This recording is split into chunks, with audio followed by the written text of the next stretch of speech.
This is WVLT News at 11. My age and lower, dying! My age! And I can't do anything about it! I'm scared! My age and lower! Dying in pain! Raw emotion pouring from a young man following yesterday's shooting at Austin East High School. A student is dead. A police officer in the hospital tonight. Officer Wilson being injured. He's injured there and getting dragged out of the bathroom. And right in front of him, Anthony Thompson Jr. on the ground. They are here protesting the decision by the District Attorney General Sharm Allen to not charge any of the officers in the death of Anthony Thompson Jr. It's a sad day for Knoxville, and it's tough for Austin East. An officer shot, a student dead. It was just very chilling. First of all, to hear we have an officer down, and secondly, that it was at a school. It's another blow for Austin East High School, where 4 students have already died in gun violence this year. You know, my prayer is that the community will come together. You know, don't let this be divisive.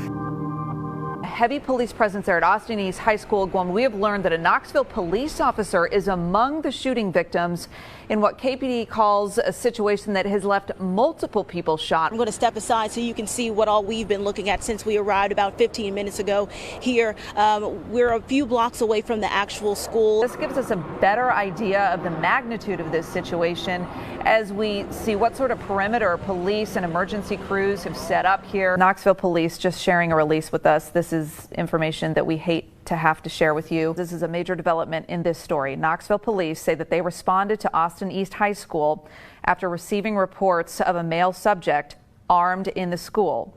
As officers approached the subject, shots were fired. 1 male pronounced dead at the scene, another detained for further investigation. The headline is, this school has been plagued by violence. The neighborhood has been dealing with the shooting deaths of 4 of its students. We've been telling you about these shootings that have started back in January. Let's start on January 27th. Justin Taylor was 15 when he was shot and left in a parking lot.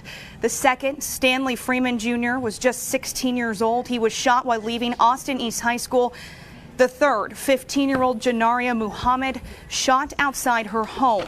And Jamarian Gillette, a 15-year-old, was shot and killed just last month. A bullet was just inches away from causing a much more serious injury for that officer, according to his son. KPD officer Adam Wilson is a 20-year veteran of the force. He is recovering tonight at UT Medical Center following surgery last night. The TBI now says 17-year-old Anthony Thompson was killed after a struggle with police. TBI investigators now releasing new information that conflicts with what they said Monday night. Initially, they said a bullet from Thompson's gun hit Officer Wilson.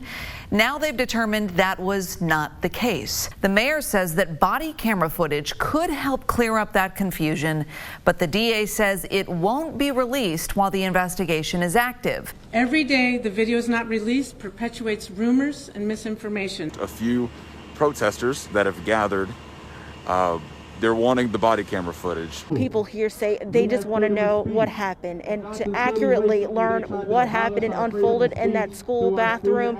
They say they need, desperately so, those Knoxville police body camera footage. That was District Attorney Sharm Allen there explaining why she will not be releasing the body cam footage associated with this shooting at Austin East High School, citing that it is an active investigation. The family of Anthony Thompson Jr. spent the day planning his funeral, and as Will Puckett shows us, the man helping them plan it has now handled services for 3 Austin East students this year alone.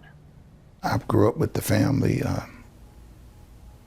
Know them well, and my heart goes out to them. A friend of Anthony Thompson Jr.'s family, Buckman, is tasked with holding the teen's funeral. I made arrangements with the family this morning. They want the truth. They want the facts. Let them fall where they fall. This service won't be his first of an Austin East student. Just this year, he's handled the services for Justin Taylor, who was killed in January, and Janaria Muhammad, the 15-year-old killed on her front porch in February. If you're joining us right now, District Attorney Sharm Allen has just started releasing some of the body camera footage from the day of the officer-involved shooting that left a student dead at Austin East High School. Right now, we are looking at body cam footage from Officer Clabo. This is him responding to the home of the student's girlfriend, who her mother had called 911 that day to report trouble between the two. And so this is the initial response from KPD, trying to get a handle on information. During this exchange, we're also hearing the officer tell the girlfriend that they intend to arrest Thompson Jr. They're gathered at the back of the school, these three officers making entry that way in search of Anthony Thompson Jr., who at this point, DA Allen says knows from two separate sources that police are now looking for him. So here we are watching them make their way through the school as they search for the student. Remember, they are there to arrest him on complaints of domestic violence. We do have a piece of video that we have edited that shows part of the struggle that happened in the bathroom. This is a struggle. Officers say we believe that was Anthony Thompson Jr.'s hand going into his pocket, potentially reaching for a weapon. This is the other student that was in the bathroom. He was forced to the ground and then later detained. In the background, we see Officer Wilson being injured. He's injured there and getting dragged out of the bathroom. And right in front of him, Anthony Thompson Jr. on the ground, an officer unaware of his immediate condition, but working to quickly restrain him. This is after the shooting. So. And the vantage point we're seeing now is the other student who was in the restroom, who was not hurt. About 90 more seconds of this video. But essentially, Officer Clabo, the only one to fire shots, according to the DA. I can't even imagine how incredibly difficult this moment had to have been, not just for that student or those officers, but everybody involved. The demands to see this video are because people want transparency. We are going to share that video in full, in its entirety. We're working to get it in a place where you can see it in its full entirety. We edited out the actual shots being fired to be responsible, to be sensitive. There are going to be many opportunities for the people who do need to see the actual full video to do that. We just didn't want to surprise people sitting at home with the kids live on TV to show a 17-year-old killed. The officers involved, not charged. It was deemed self-defense. We're looking at a group of people, some on foot, others in cars, many of them holding signs that say justice for Anthony Thompson Jr. He, of course, is the 17-year-old who was shot and killed by police at Austin East High School last week. Now, this group of people originally gathered at KPD headquarters a couple hours ago and then have made their way now onto University of Tennessee's campus. Sam Luther, if you can hear us, you're live on the air at this hour. This is a look at some of those protesters who are in their cars. Yeah. Go ahead, Sam. Amanda, I can hear you barely. I don't know if you can hear me. You hear the overwhelming amount of honking going on right now. Like you said, they're here off of University Boulevard. They're headed to University Commons. They've started this protest at Knoxville Police Department. At one point, they were on Market Square. They ended up on Gay Street, where they understand they congregated on foot. I've got probably the better part of 200 people, Amanda, whether they're in cars or here on foot. Just take a look at this, though. Take a look at the scene. If Elizabeth can walk into here, you can just look at sort of the scene here on the University of Tennessee campus. It's a very loud scene. It's a very passionate scene. They are here protesting the decision by the District Attorney General Sharm Allen to not charge any of the officers in the death of Anthony Thompson Jr. Will Puckett alongside Zach Rickens in downtown Knoxville. We actually just turned onto Cumberland Avenue right now, where an almost roughly mile-long line of cars and people in front of these cars protesting the shooting death of Anthony Thompson Jr. Fireworks, some firecrackers let off in the street right there. Might have been the popping noise that you could have possibly heard as we walk along Cumberland Avenue. I don't know if you heard that. You hear people shouting from their cars, "Pray for Austin East, Rest in peace, standing for Anthony Thompson Jr. Again, the reason these folks are out here tonight is indisputable. They're here for one reason, and that's protesting the decision by the district attorney to not charge any of the officers.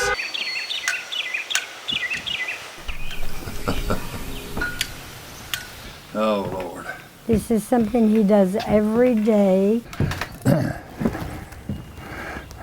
He has been doing it probably 45 years. Have you ever stopped and wondered, This is something that's close to his heart. how will I be remembered? Glenn Wright will be remembered for his daily ritual. These are tied down. Okay, then you're going this way. What does the flag mean to you? Means life, buddy. All the kids would always just flock to our front yard and to learn about the flag. He would show them how to salute. That's all you do to it. That's beautiful, isn't it? Every morning, Got to keep it off the ground. Glenn raises the flag. It's all the way up. Then every night, he takes it down. Is it coming down? He never forgets. It's important to him. He gave his life for this country. That's why this is so personal to Glenn. 24 years in the military. So that shows you how much he loved the flag. He served in Vietnam and Korea. I do know that he was some kind of engineer. Boiler room. So he sees the flag as a reminder of his service to the country he fought for. We always think, why do bad things happen to good people?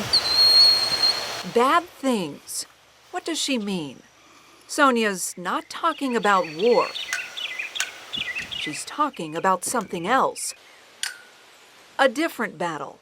It's like this may be one of the last times that he puts the flag up at this home. More than likely. More than likely.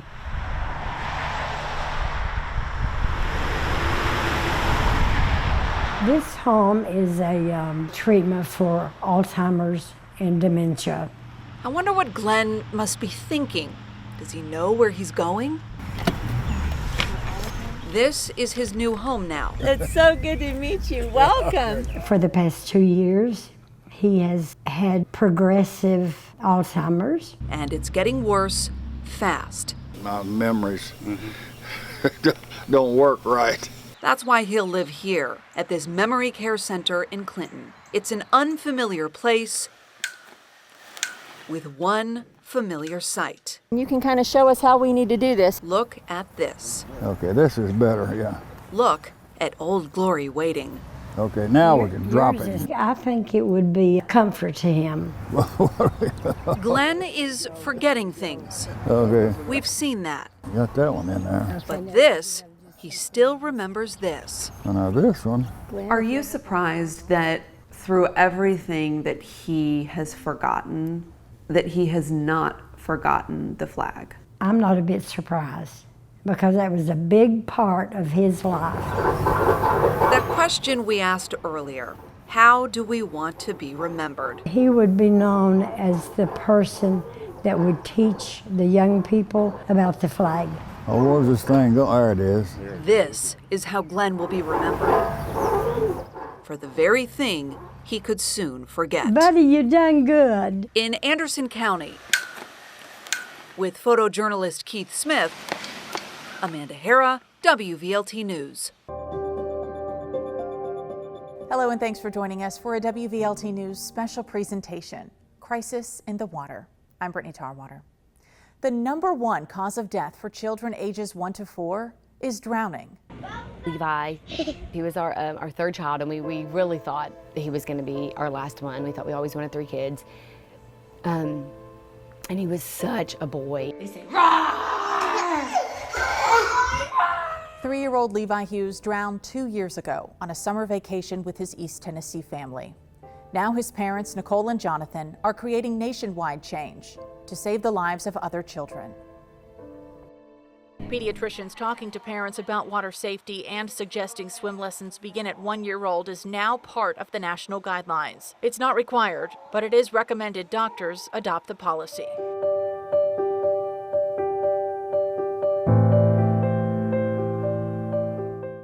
Just a year after losing Levi, the Hughes welcomed baby Willow into their family.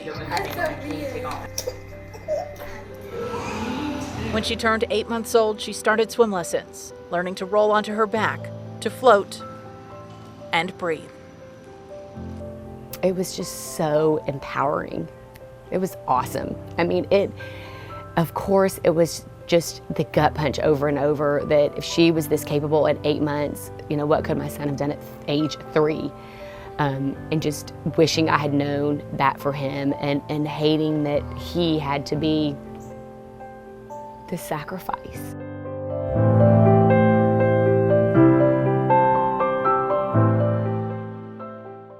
Within weeks of Levi's death, his parents started Levi's legacy, encouraging families to appoint a water guardian, even when children are not swimming but have access to water. Drowning is already the leading killer of our children, and this year could be even worse. The pandemic brings with it extra threats that parents should prepare for. With more people staying home during COVID-19, market research firm the NPD Group reports swimming pool sales are up 161% nationwide compared to last year, meaning more kids have access to water. Dr. Ben Hoffman told me a child around water should be thought of like a child sitting next to a lion. What I've learned from talking with parents and experts all across the country, I'm sharing with you. What products do we buy, and how do we know they're safe? This is not a protective device, that's a toy. The products you may think are safe could be doing more harm than good. What to buy when crisis in the water returns. And of course, we've got a snowy winter's night here in East Tennessee right on Christmas Eve. So hopefully you don't have any more shopping or anything to do. Time is obviously running down, and now you're going to be having to deal with the snow, which is accumulating. This is what so many in East Tennessee woke up to this morning. Snow on the ground, but power lines too, shutting off heat for thousands as we drop to dangerously cold temperatures. Crews, some even without electricity in their own homes, are working to get people like Debbie Helton their power back. See, that's 36, about 42 hours. Helton lost her service Christmas Eve night. Wind and snow blew onto her porch, and while they sit without it into day 2, she knows they could have it worse. The COVID vaccine is here, and East Tennesseans have questions. To help you navigate the latest details, WVLT has formed a COVID-19 vaccine team to help provide the information you need. K through 12 education in the state of Tennessee, you will be eligible to get the COVID vaccine. It's having a hard time, though, Will, getting on one of those appointments when they open up. There's 6,600 people, like you said, on that waiting list just to get their first dose. The state of Tennessee is now in phase 1C, which means more people are eligible. Nearly 45-minute-long sit-down with Dr. Buchanan. She and I talked about the polarization of the pandemic. People were double booked, thinking today was their appointment date. Anyone 16 or older can now get a COVID vaccine in Knox County. That means there are no requirements to get the shot. 40 million Americans are fully vaccinated against COVID-19. The CDC has launched a new app so people can check in after getting theirs. U.S. health officials are green-lighting the Johnson & Johnson vaccines. Scientists say the benefits of the single-dose vaccine outweigh the rare risk of a blood clot. 8% of Americans have missed their second dose of the vaccine. The health department announced it's now vaccinated more people than the number of people who've contracted the virus. Someone will take your information and add you to the wait or standby list. Knox County officials are not currently offering drive-through vaccine services. Join us for vaccine reports each day on WVLT News. Welcome to WVLT's Town Hall meeting. I'm Amanda Hara, joined by Dr. Martha Buchanan, the Knox County Health Director and Superintendent of Schools, Knox County Schools, Bob Thomas. Parents, if you are watching this, we are streaming this in 2 different places. If you are on the Facebook page and watching that way, we encourage you to ask your questions in the comment section so that we can try and get them answered for you.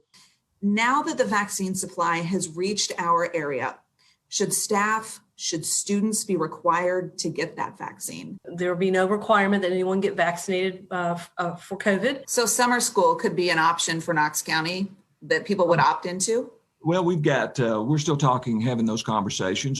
On the count of 3. 3, 2, 1. 5 frontline workers got the COVID vaccine at the same time at UT Medical Center. Today was relief and joy. Honored and excited. It's a moment they say is so satisfying considering what they've endured. I have loved and lost several patients in the past 9 months. It's emotionally, physically draining. So when the vaccine made its way to UT Medical Center, there was a round of applause. Please, God, let them find her before dark. Authorities say this little girl is in imminent danger of injury or even death. She's very popular among the people. She's a sweetheart. She's just a tiny little thing, and we all love her. An army of professionals searching some of East Tennessee's toughest terrain. It's a very intense investigation. I know the public needs to know things, but it's ongoing, and we will release things as we can, when we can. Tonight, a community is taking action, looking for any trace of little Summer Wells. And we're following up on any and all leads.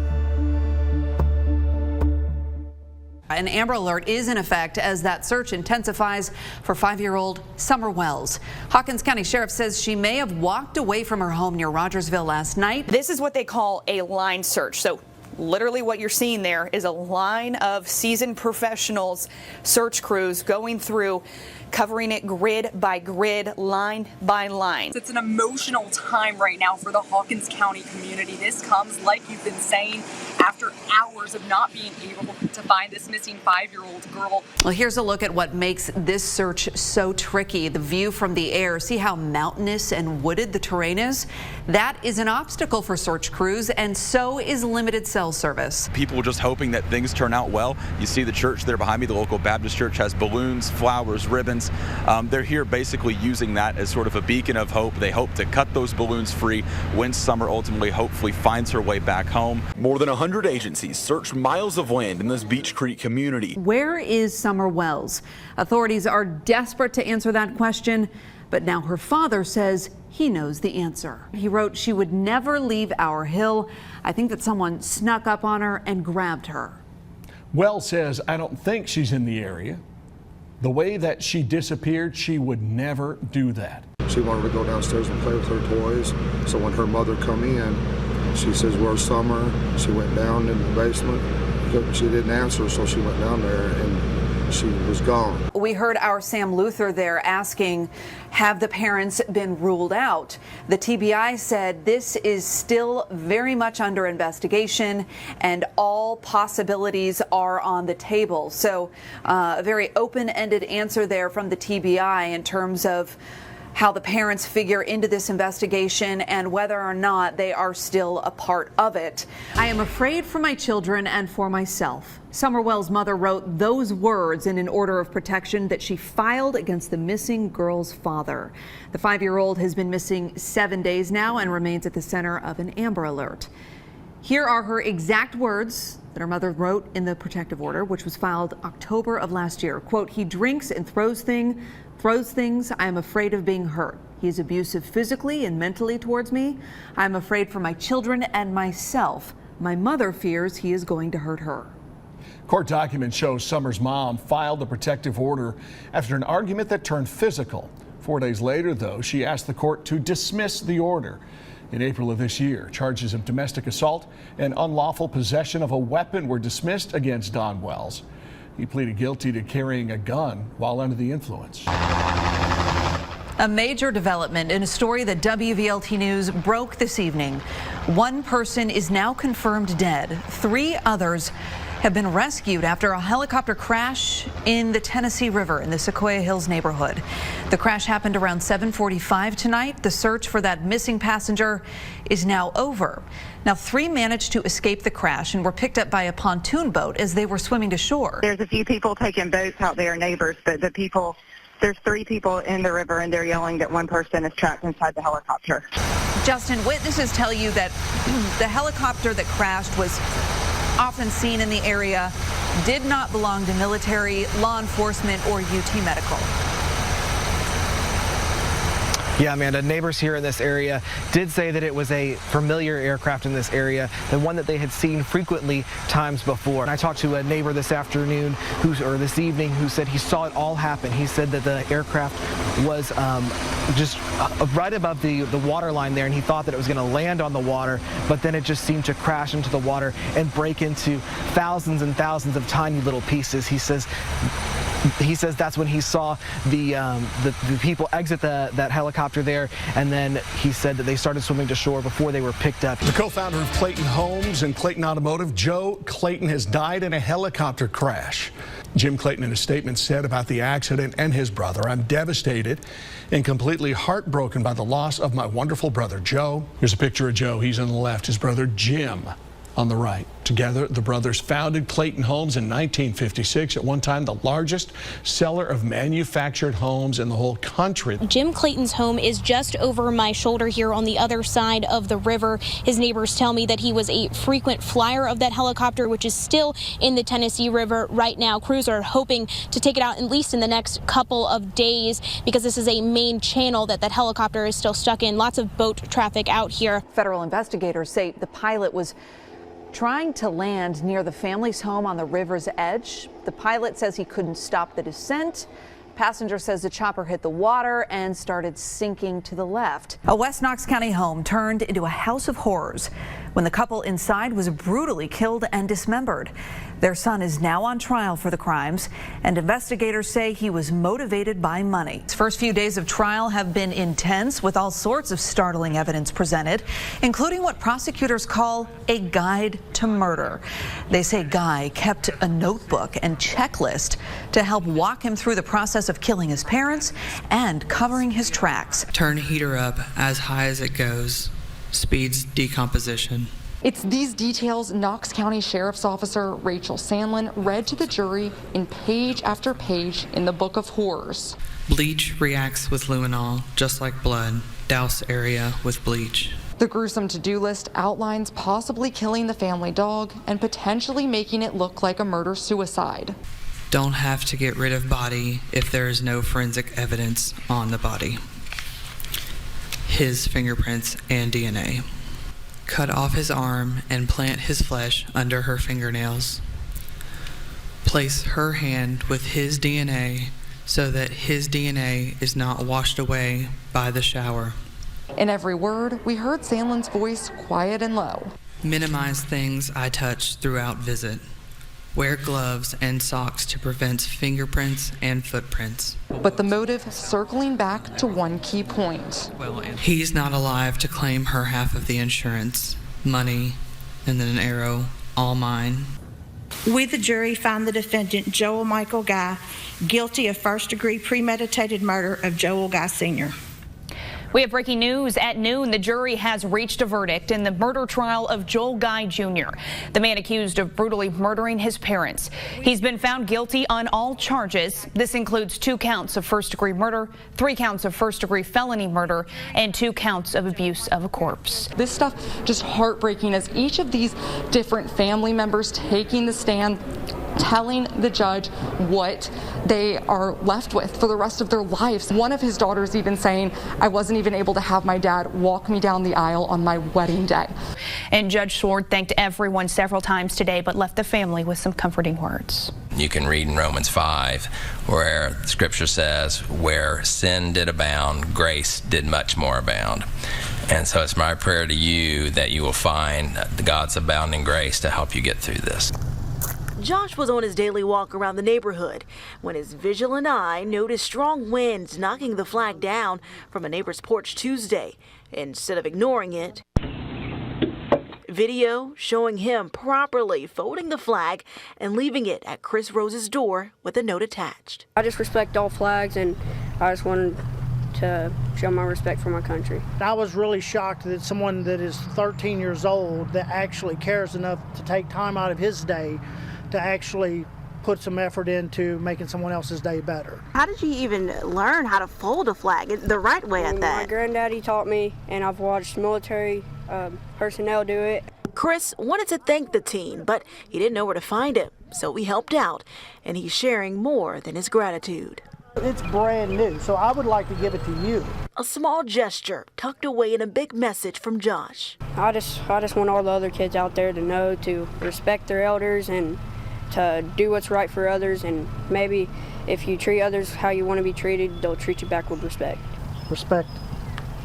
Earning respect and a flag to call his own. Honored. That's my only word I can use for that is honored. In Maryville, Gwendolyn Ducree, WVLT News.